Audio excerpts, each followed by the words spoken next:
Welcome to today's presentation, Automating Compliance with AWS OpsWorks for Chef Automate. Let's go ahead and get started. Mark, why don't you kick us off by telling our audience what we'll be covering here today? Thank you. And hello, everyone, and welcome to our webinar. My name is Mark Rambo, and I am Engineering Manager for AWS OpsWorks. And with me today is Christoph Hartmann, Director of Engineering from Chef and co-creator of InSpec and Chef Compliance. So what we want to talk about today is how configuration management can help you to automate your infrastructure and how we can make sure that you're compliant to all the regulations and security expectations from your security department. To show you how easy it is to get started, we will use AWS OpsWorks for Chef Automate in our demos today. So what we will show you is how to scan and detect vulnerabilities and compliance violations, how to get started with OpsWorks for Chef Automate, and how you can scale your infrastructure securely, automatically, and staying compliant. We will also show you how to build an InSpec profile that fits to your custom needs.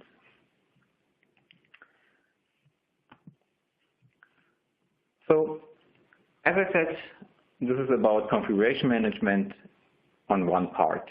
So what is configuration management?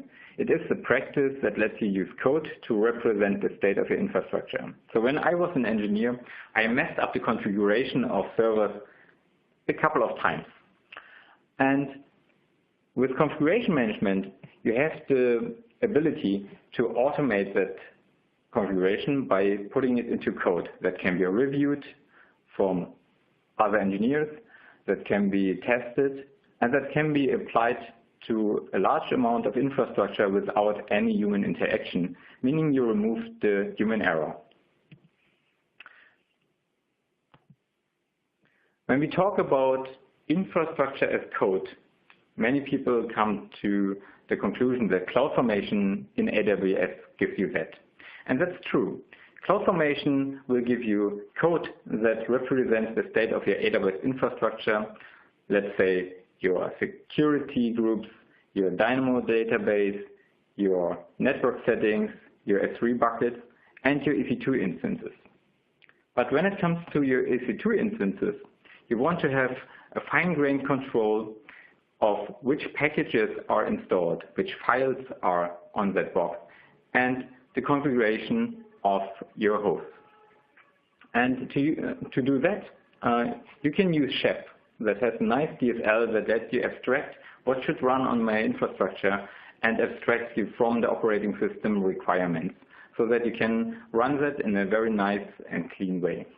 Now I want to hand over to Chris so that he can talk about what compliance will give you. Thank you, Mark. So Mark highlighted that one part is configuration. The other part is that you always want to ensure that we are secure in our infrastructure. So security is a big part, and we want to ensure this is really scaled across our infrastructure, and this is part of the webinar today. But the other part is also about liability. So we want to have the reporting across our infrastructure, how we're doing, and then also being able to hand this over to an auditor later. And it's very likely that you have to follow one of those regulations. So either you work in healthcare and you need to follow HIPAA, or you're doing credit data processing, so you need to follow the PCI DSS requirements. Or, of course, in Europe, we have the GDPR rules, and you need to follow those. So those are all regulations that require you to verify your infrastructure, to report that, and to get an audit. And of course, having an auditor coming in is normally it's not an easy experience, and we know that from our own experience, and that is something that we'd like to make easier. So we're starting to show the first demo so that you see how this works. So we're just spinning up the screen share, just a second. Here we go. So what we have done here, we have a small, we have already one node prepared two, sorry. So from Chef perspective, you see those two nodes are running. Everything is fine. We can click on that node, but I skip that now. But that is doing really well. But if the auditor is coming in and you have just that experience, you don't know, hey, am I compliant or not? You have just like no visibility. With Chef Automate on OpsWorks, you can really see how my node is compliant. In this case, we just stick to a simple profile. We use the relevant is the CS profile, for example. So those nodes specifically, like we see here, a couple of things are just not okay. So interestingly, for example, is the disable X11 forwarding, and we can see, hey, like those two nodes are not okay, so we need to work on that. The other part is that is also very important is the ciphers. So if we can see here, like the ciphers should be here. It's not okay. So we really want to fix that. And how you can do that is you really want to go into a node and fix those configuration manually. So we can do that and do that for each node. But like that's not cool. Like we don't want to do that manually. So what we're going to do is we just like run a cookbook. So in this case, we use a cookbook from the Chef Supermarket, the OS hardening cookbook, which is coming from DevSpec to harden that. So what we're going to do is we first of all have here our kit. Mark will explain in a second where this comes from. We add this SSH hardening cookbook as a dependency. So we'll save it. And then what we're going to do, we have the web server like that is currently running on those two nodes. And instead of just doing the normal part, we're also adding the SSH hardening. So while we have done that, we just added this cookbook. We just have to upload that. And this is upload. So we're going to upload this to our Chef server. And behind the scenes, this automatically updates the Chef clients. So we configure the Chef clients to pull and update every minute for this demo purpose so that we can see everything applying very, very quickly. So going back to our overview. So let's see. So this few seconds ago, so that looks good. Obviously not completely done yet. So I think we just need to wait a second because that cookbook is running behind the scenes, and then while it's run in the next minute, everything should turn green. Okay, demo gods are not on our side right now. Just let's see. I think we just have to wait another second. So what happens behind the scene, just to explain this a little bit more. So we have two things running in the Chef cookbook, in the Chef run. So one part is the hardening part. That hardening part is really configuring SSH, and then we run InSpec as part of the audit cookbook that reports to Chef Automate. So that is running at the end and then reporting to Chef Automate, and those results are coming into Chef Automate. So let's see, a few seconds. Oh, here we go. So now everything worked. So we have been applying the cookbook, and we see that we went from not compliant to compliant. We can now look into our nodes. We can click on each node, and we see everything is configured properly. So that is a good example of a benchmark that shows you, hey, this is not configured according to best practices in the industry, and you can apply a cookbook without much hassle to just apply this to your infrastructure. Okay. Let's go back to slides. Okay, so what you normally want to have is not just a surface check. You really want to have a deep analysis. So the normal tools to just watch from outside, but InSpec that we use under the hood with Chef Automate is really looking on each machine. And that allows you to cover this continuously. So instead of having an assumption that whenever the auditor is coming into your company to verify your infrastructure, you assume you stay compliant over time. But if you look deeper, normally what happens and what we've seen very often is that compliance goes down because you're not enforcing the compliance rules on a regular basis. But with InSpec, you have two things. Like, first of all, you can scan and test that all the time, and you can report that continuously. So it's really easy to scale those things from production environments to test environments, so you really shift security on the left. And that leads to the point where you really want to implement DevSec. So at Chef, we call this detect and correct. So you verify your infrastructure no matter where it's running, and then you correct that with Chef. But since you see already that the detect cycle is separated from the correct part, you can also apply Ansible, Puppet, or Bash, or any other script. So that allows a lot of companies really starting with a detection on their current system and then implement the automation at the later stage. And that makes it really easy for a lot of companies to prioritize those things properly, and then they can use the benchmark, the result that we've seen in Chef Automate to prioritize work over teams, and that gives them a really good overview of what happens over the next time. Also, it's really plannable. And to apply the automation, there are a lot of community cookbooks in the Chef environment, and one that we'd like to highlight is the DevSec space, where you see a lot of baselines, open source, and we have hardening for various environments like Ansible, Chef, and Puppet there. So that is really helpful if you apply hardening. And that hardening is really important because, like, the more easier you grow, the more faster you want to go in your infrastructure, the more quicker your release cycle should be, the more you need to invest in quality. And you want to make sure that you don't break your stuff by accident, and that can be really applied if you can test continuously.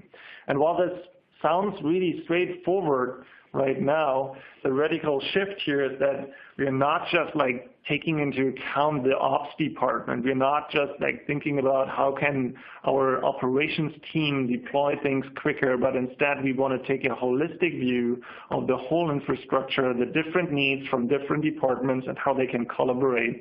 In the past, it was really about just the topics, but we really have with InSpec under the hood the language that we use to describe our compliance requirements. They allow the teams to work together and define an automation that helps you to scale that. And we talk about this in a later stage where we write our own profile, because of course we have our built-in profiles, so we don't see InSpec a lot, but that capability is really handy when you scale to your own infrastructure. So I'd like to hand over to Mark to see how we can apply this in OpsWorks. Yeah, thank you, Chris. That was a pretty fast deep dive into compliance. So I would like to go a little bit back. So what you've seen is that with InSpec and running compliance on OpsWorks for Chef Automate, you can detect vulnerabilities and any security issue. And then you can use the Chef cookbooks, which is the basic configuration management that Chef defines, to actually fix those issues. So you use Chef not only to set up your Nginx web server or whatever you're using and your applications, but you can also use it to fix whatever configuration mismatch the compliance scan actually surfaced. And the great thing about Chef is that they have a large community that gives you a lot of cookbooks, which is the configuration as code, through the Chef supermarket. And specific for compliance, the GitHub DevSec project actually gives you a lot more to actually fix all the vulnerabilities that might be detected in your system. So AWS OpsWorks for Chef Automate integrates well with that. And on the surface, what it gives you is deep insights and the ability to react on any issues that happen. So not only setting up new machines and configuring them, but also to fix compliance issues. And what is on top, and this is something that I will show in the next demo, is OpsWorks also has an API call that lets you do an association from the node to the server. So you don't have to set it up manually that the node can check into the Chef server and being configured. We have automation for that so that it's easy to integrate this AWS autoscaling. And of course, AWS OpsWorks for Chef Automate comes with a lot of compliance profiles based on InSpec that we ship with the product. So what else is OpsWorks doing for you? So with OpsWorks, you will get a Chef Automate server with just a couple of clicks. And from that stage on, when that server is booted up for you, we monitor the health all the time, like every 5 minutes, to highlight if there is any issue with it. We give you automated backups so that you can revert to a certain stage, and you can restore the backup maybe to a new server if you want to scale out on a global level to maybe a new region in, let's say, Sydney. What also we do is that we do automated upgrades. So our customers really like to stay current, not only with the infrastructure and with compliance rules, but also with the infrastructure that manages their infrastructure, which is the Chef Automate server. So we upgrade them along the lines and make sure that AWS is testing it thoroughly until it's rolling out to our customers, and we make sure that when we update your server, it also works for you before we switch over your nodes to the new server. So because that is a lot of talking, I want to make my hands a bit dirty and show you how to set up a new machine that manages your infrastructure. Starting the screen share.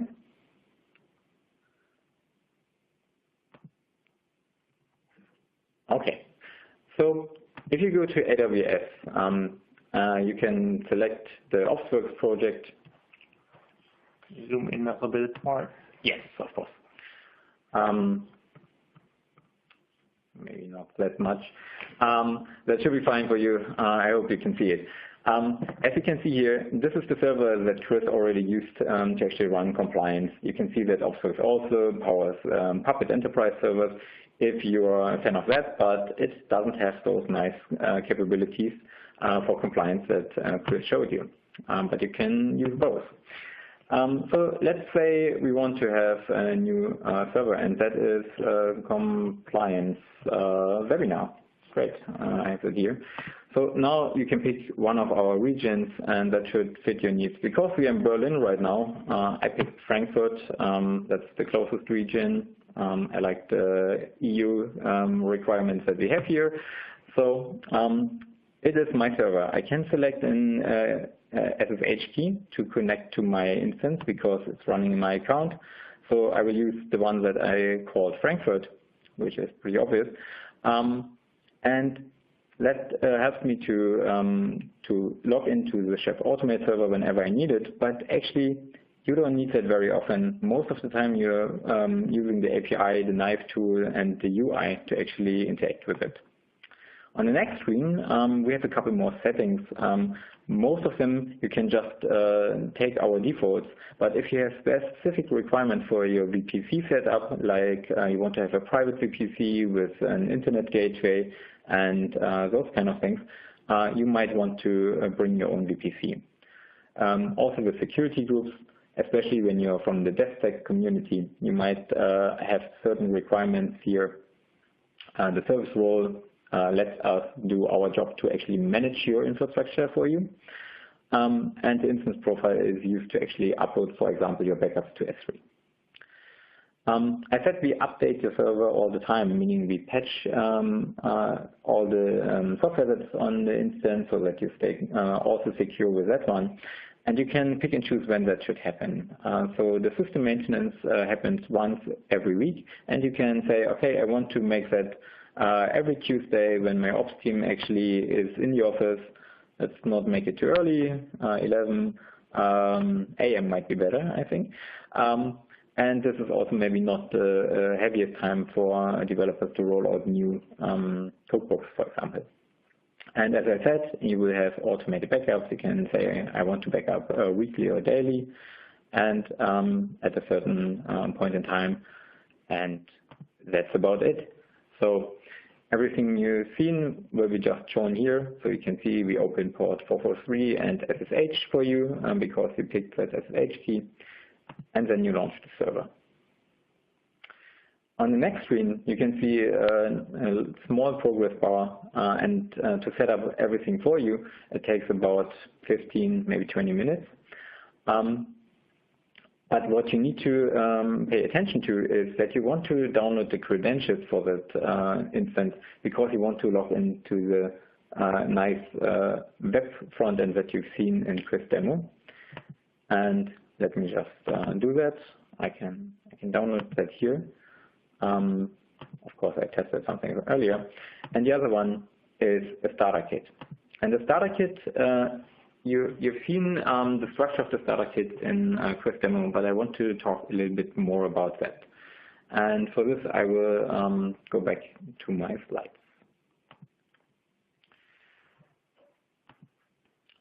So the starter kit actually gives you a very nice quick start guide.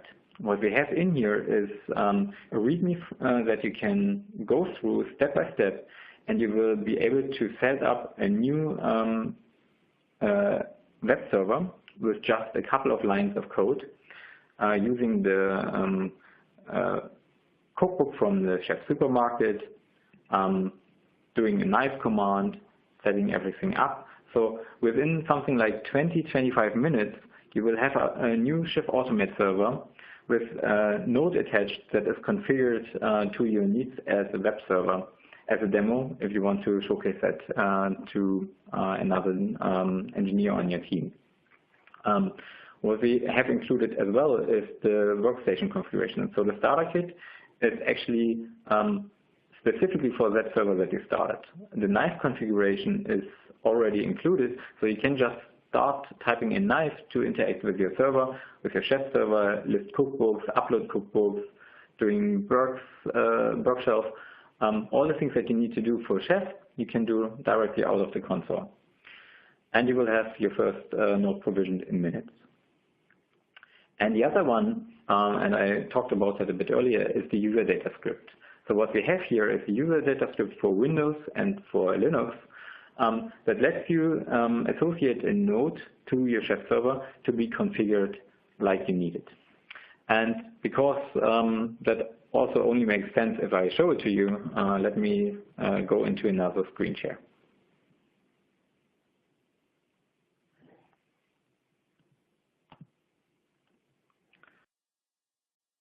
So this server is still booting up.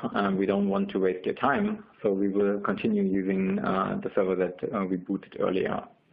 What we want to have here is, as Chris showed you, there are already two nodes attached. And what they have is a small sample app. And if you watch here, there is the node ID here. That is actually the EC2 instance ID that is running behind it. And as you can see, I have URL here that is actually pointing to a load balancer. And every time I reload, it will go to one or the other of those two instances. Now, because my startup actually went through the roof, I have a lot of demand and I need much more infrastructure behind it. And the great thing about the cloud is this is actually very easy. And how we want to achieve that is we use the user data that is from our starter kit. And you don't have to understand everything that is in here. So as you can see, we do the node association at the end. But what you actually only have to worry about is the node name that you want to have. We usually use the EC2 instance ID because it's unique. We need to set the region, the server name, the endpoint. All of those things are pre-configured for you. The only thing that you really need to change is what you want to run here. And usually you run the recipe Chef client so that you have recurring check-ins on Chef, so that you can monitor your infrastructure, and you can do drift detection, and you make sure that drift is put back into place. In the example that we have here, we use the role web server, and that includes a couple of cookbooks that I have here. One is the audit cookbook that actually runs InSpec and compliance scans on your infrastructure. We have the Chef client, and as Chris said, we boost it to checking in every minute. And we have the web server that is actually based on cookbook from the supermarket, which is just running Nginx. So with that user data here, I can just have an auto-scaling group that will give you a little bit more infrastructure underneath my load balancer. So moving over to the EC2 console here, we have currently 4 running nodes, so I have 2 servers and 2 nodes. And on the left here, we have auto-scaling groups. And auto-scaling groups lets you define when you need more infrastructure. And as you can see, I have already one, but let's create a new one so that you can see how that works. An auto-scaling group has a launch configuration, which defines which kind of infrastructure you need, which operating system, which type of server you want to have, and you give it a name. And then you pick an IAM role for the node itself, and the role needs to let you do associate node. On that IAM role, you can specify who is able to actually associate a node with your Chef server, because you don't want to have everyone in the company just attaching a node and running whatever company cookbook you're running. So only the ones that you let do that can actually run. And then you have here the user data part, and I just paste in what I copied from the starter kit. And I want to run my web server run list role. Okay, that's, I don't have any specific requirements for storage. I want to have a security group that opens port 80 because it's web server. Then I can look at it and start my auto-scan group. So this is all definition just to say, okay, I want to have, whenever a scaling event happens, more of those nodes. So name here is scale webinar, and I want to start with, let's say, 5 instances. I put them into different subnets so that I can also balance between different availability zones in AWS, which is nice. I can configure here that I want to use load balancing. And as I said, I have a load balancer already. That's called OpsWorks demo. And you can say which kind of checks you need. You can have instance protection. We don't go too deep into that. I will keep that group at its initial size, but you could also use policies like, if the average CPU utilization is above 80%, I want to launch 5 more instances, for example. And when the CPU utilization is going down to 30%, I will scale down 2 instances so that you scale up quickly and scale down slowly. You can also have, all right, I wanted to keep it like this. You can also configure notifications and scaling events happen so that you are aware of that there is a lot of new traffic and your site might have some new customers. And then what nearly everyone is doing in AWS is providing a tag.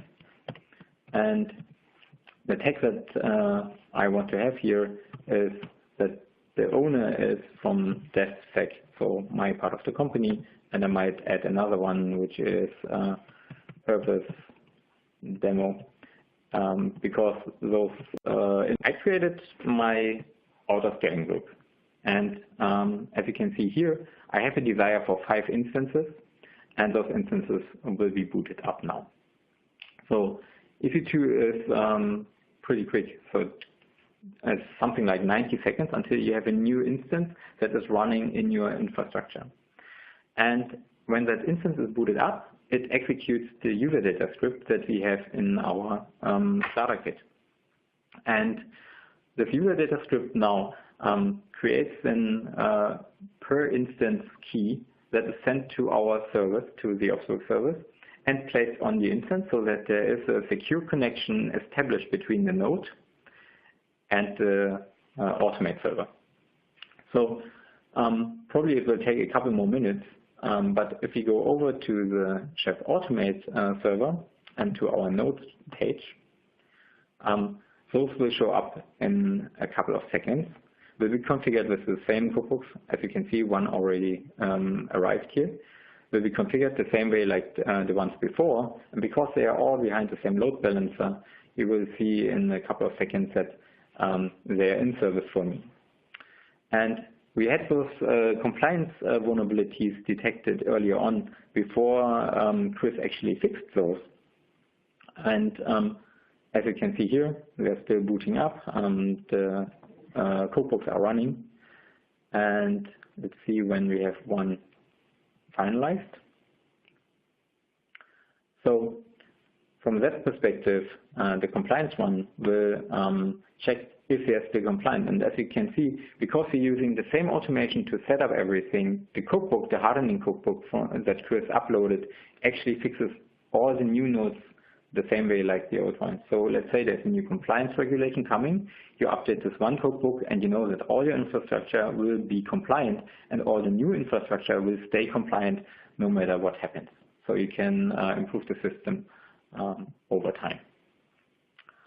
Okay, and just to make sure that you see that we are still having a couple more nodes here, you can see the instance ID is changing between those 6 nodes that we just set up with that.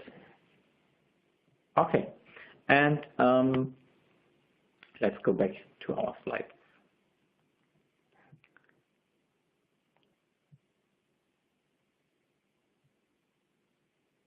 Okay, and I want to give the next couple of minutes to Chris so that we can go a bit deeper on compliance.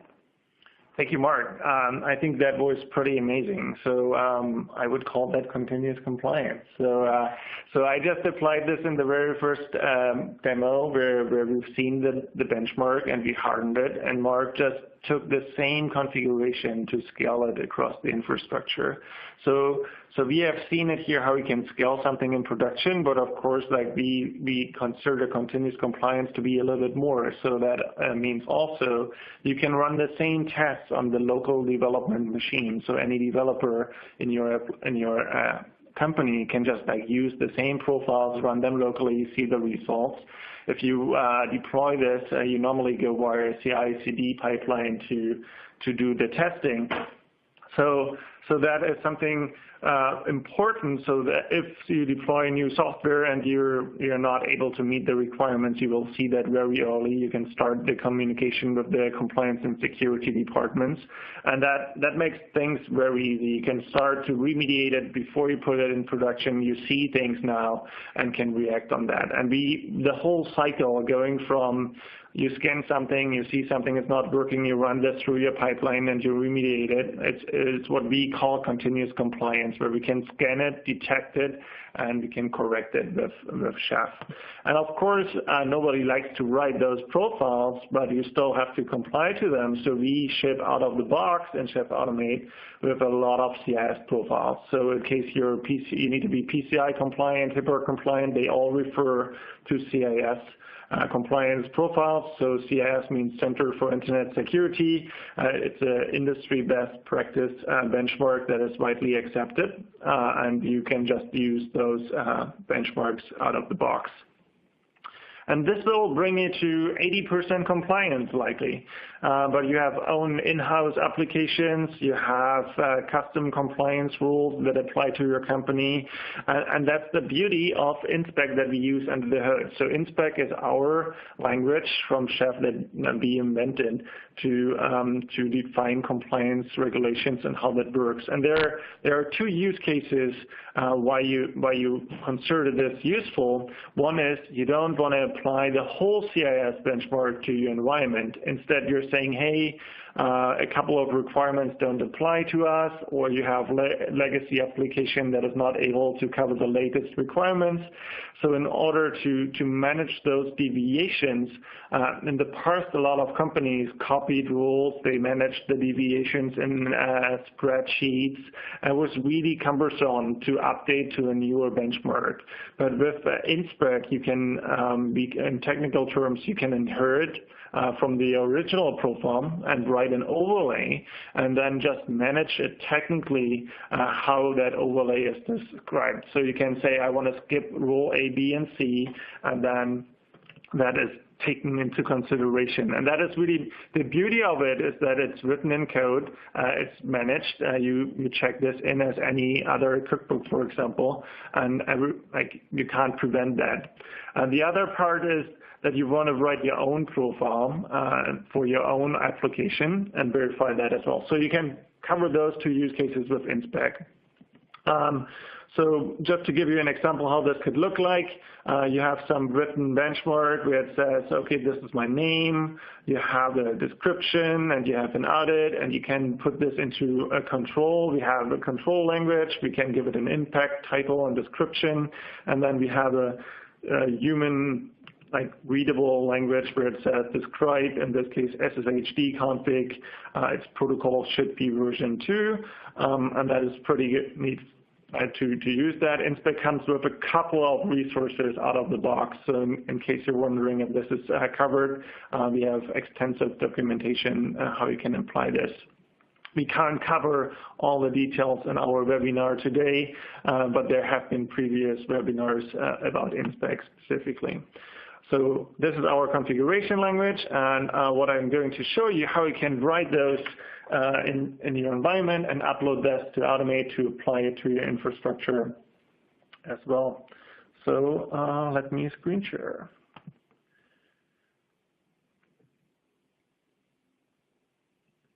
Okay,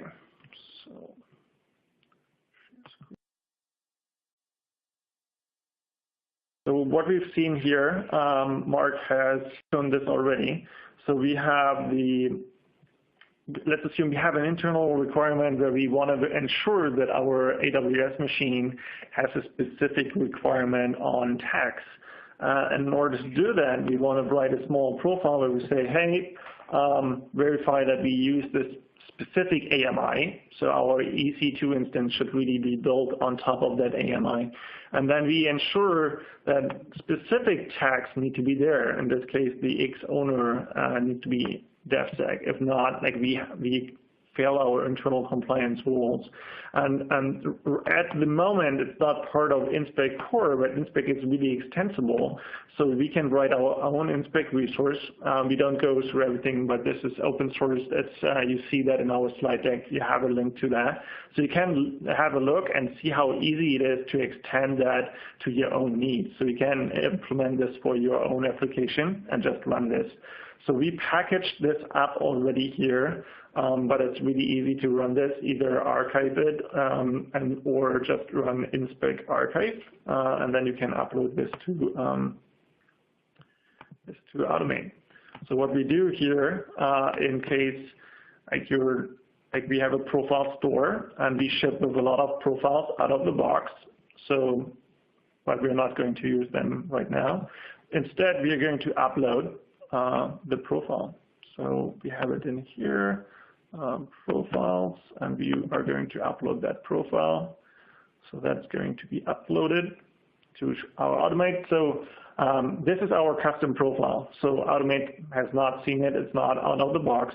So you just made this available in here. Let's double check that we have everything here. You've just seen the code that's here. It shows you the title, description, and you can also verify that everything that we've written is applied here. So it's really neat. You can just browse through that profile. So what we need to make sure is we apply that in our cookbook. So we go to our role configuration.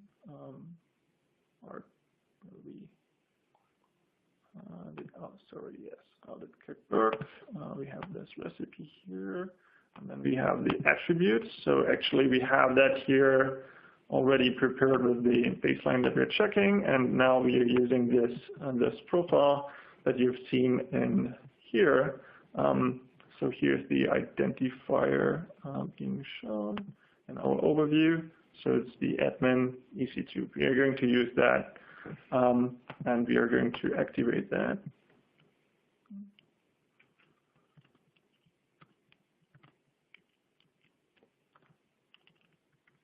Okay, let's store that. The only other thing that we need to do is now upload that. Oh yeah, so right. Thank you, Mark.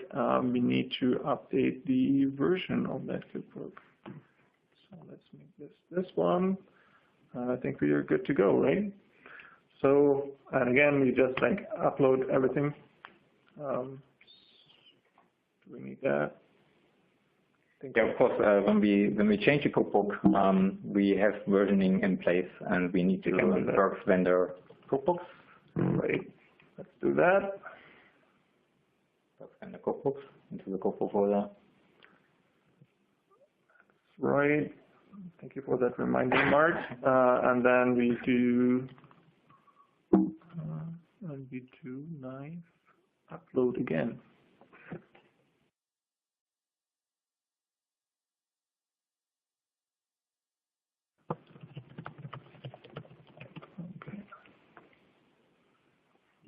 Okay.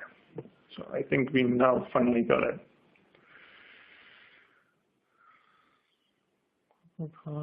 Has a Ruby syntax. Okay. I think I've done something wrong. So that should be it. Perks, vendor perks.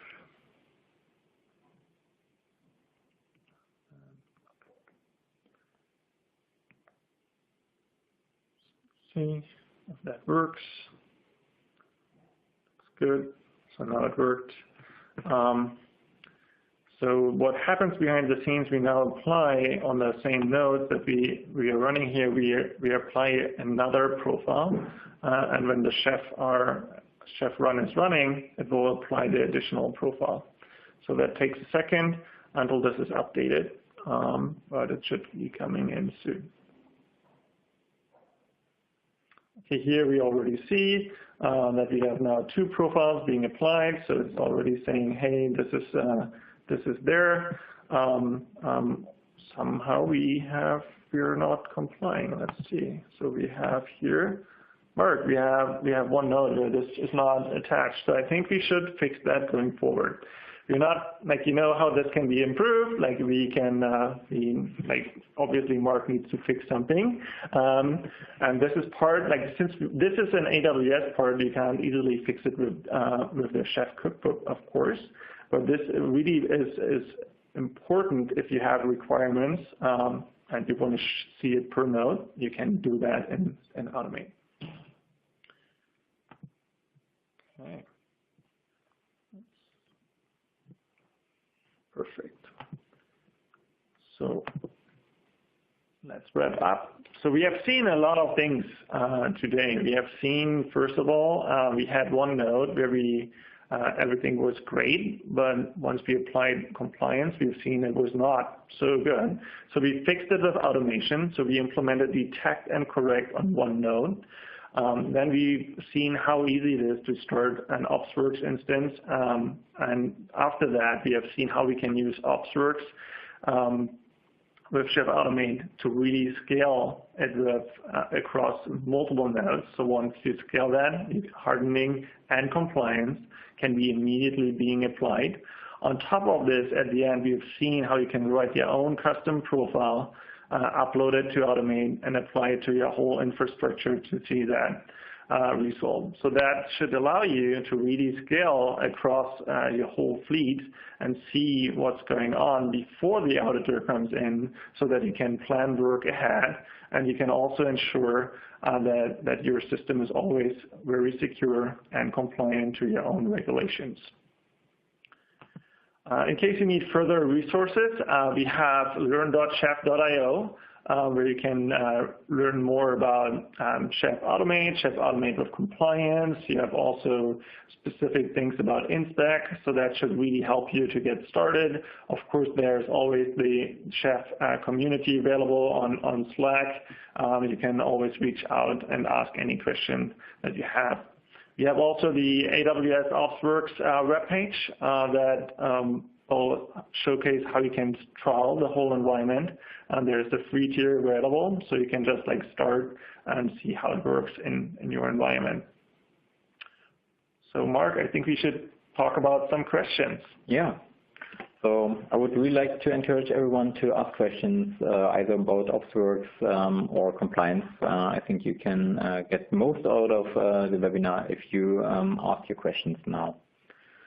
So I have one question already here that is about how you actually test autoscaling group is working. And so one thing that is great about Chef is that you can apply the normal dev test rollout lifecycle that you would have with any other code. So codebooks are the same kind of software like your application code, so there's no difference in how you actually use things.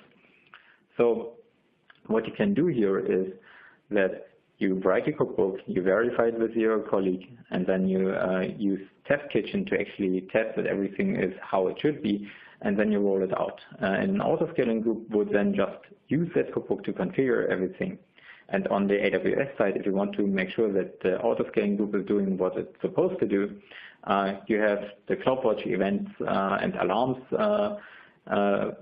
product that can help you to actually monitor what is necessary. I have another question that is about OpsWorks supporting Chef 13. So OpsWorks for Chef Automate actually does that already. So you can use Chef 13 Chef Client if you want to, and that will work out of the box, and we will also support any future version of Chef Clients directly. So there's no upgrade process necessary for that.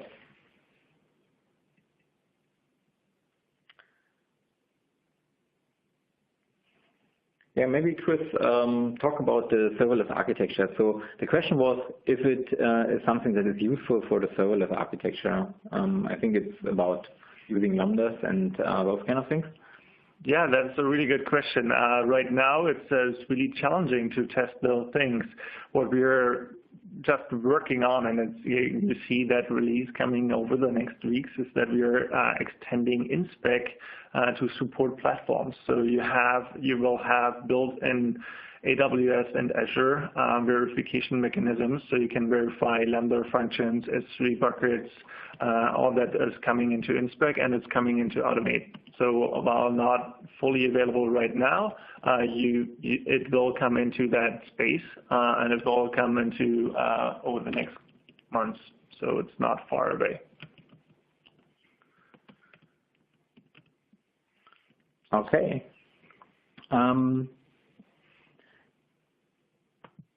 Yeah, another one for Chris, I think. So if InSpec is a compliance template which is hosted in Chef. So yeah, I think that's about the profiles that we ship with Chef Automate. And if those are the InSpec templates actually. So just to reiterate on that, so there's no need necessarily to run InSpec inside of Chef. So InSpec itself is standalone; it's independent. So what we've shown here is we run an audit cookbook as part of the Chef client run, which means like you run InSpec at the end of the Chef client execution. But that's not required. Actually, a lot of customers ask us to, hey, how can I scan my Ansible and Puppet environments with InSpec? So we have two answers for that. First is that the latest version of Chef Automate has remote scanning capabilities, so you can easily apply those things on your machine, no matter how they are deployed. And the other part that we're also going to release pretty soon is that you have an InSpec standalone agent that you can apply according to on-site with your Puppet agent or Ansible part, and report to Chef Automate as well. So no matter what you use for configuration management, InSpec is always there to scan compliance. Yeah, so I have the next one that is about how to migrate to OpsWorks from normal Chef server setup. So we have a couple of customers that did that. We don't have a full complete guide for you because that is varying on the actual use case that you have. But in general, all the cookbooks that you have currently will work. So if you just upload them to your new OpsWorks for Chef Automate server, you can attach nodes to that server and run those. So there's not too much to do there. The other artifacts that you have on the Chef server are user management and or the users itself, the cookbooks, and the organization. With Knife, you can actually list all the users, even including their credentials, and you can upload them to the new server. So that's just a couple of small scripts. It's a couple of lines of code if you want to do it. But if you don't have too many users, you can just recreate those. That should be very straightforward. Our customer support and also the service team on OpsWorks is very willing to help you. If you encounter any challenges with that, you can go to our forums if you don't have an AWS support contract right now. Another good question that comes in, because we've just showed Linux environments, is that working on Windows as well? Of course, Chef has native Windows support, so that works really natively and is heavily supported. And we have the same experience for InSpec. So you can write your own InSpec profile for Windows, or you apply our CIS Windows profiles as well. So that is easy going.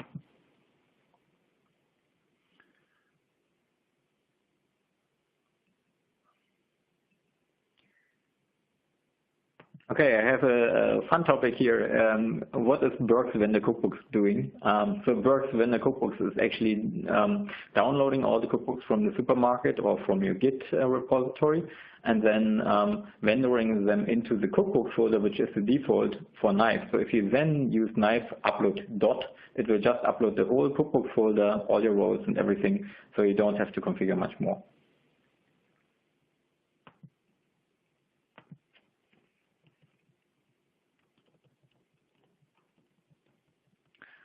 On the migration thing as well, yes, run list, database, attributes, everything can be also migrated over.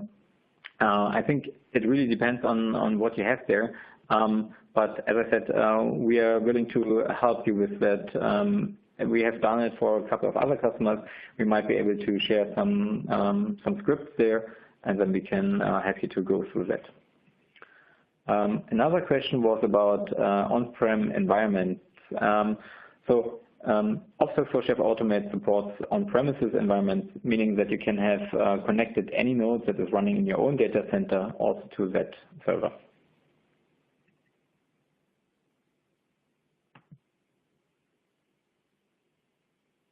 So we don't have any boundaries. It doesn't need to be an EC2 instance. We take any nodes that you want to connect to the server. You just need to have connectivity between your data center and the server. And yeah, under the hood, a Chef server and Chef Automate is running.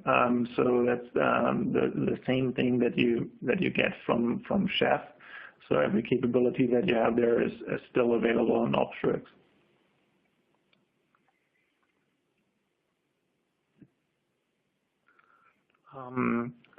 A good question just comes in is about, like, can I use it to verify my Docker environment? And so Docker has two kind of things. You want to verify the basic host configuration, and you want to verify the platform.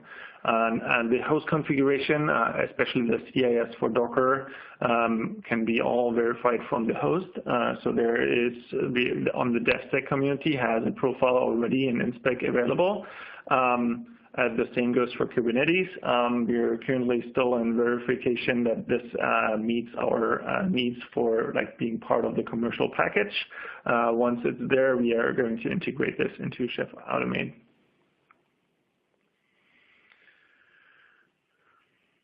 Okay. I think we're good. Handing over to Jamie. All right, thank you so much, Christoph and Mark. Great information, and those demos were awesome. Thank you for sharing that. We'd also like to thank our audience for your live participation today. For those of you that submitted questions that we didn't have time to answer, we'll follow up with you via email and address those in the next week or so on the Chef blog, where we'll recap everything we covered here today. As a reminder, a copy of today's slide deck and additional help materials are available in the resource list widget at the bottom of your screen. We encourage you to download the slide deck and bookmark any of the links that you may find useful. We, of course, hope you found value in the information that was presented today. If you like what you saw, we encourage you to share the recorded presentation with your teammates or professional networks. The on-demand version should be available by tomorrow, and we'll email you as soon as it's ready.